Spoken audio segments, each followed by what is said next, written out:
বন্ধুরা আমি চলে আসলাম পূজা বাড়িতে, মানে এখানে মানে পূজা বলতে এটা পাট পূজা আর কি।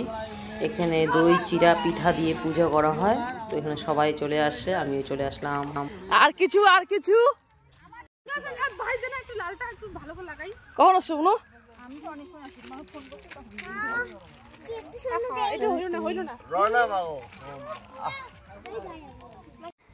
এই যে ঠাকুরকে সুন্দরভাবে সাজিয়ে পুজো দিচ্ছে এবং ভাই সবাই মিলে পুজো দিচ্ছে। এখানে দই চিড়া ফল মূল পিঠা দিয়ে পুজো দিচ্ছে। এখানে অনেকগুলো ঠাকুর আছে, কান্টা ভাঙা, মাসান, তারপরে পাগলা পীর, তারপর আরো কালী আছে নাকি, এগুলো আছে।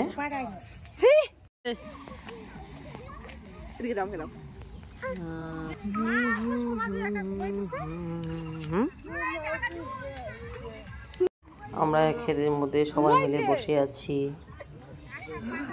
এইদিকে এখন পুজো শেষ, এখন সবাইকে পাতা দিচ্ছে, আমিও পাতা নিয়ে নিলাম। প্রসাদ দিবে।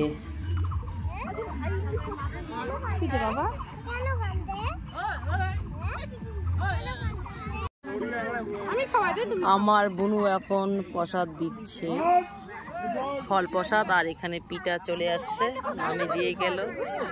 এইদিকে এই মামি খাচ্ছে, এই মামির মেয়ে এইখানে। সবাই এখন প্রসাদ খাবে। হ্যাঁ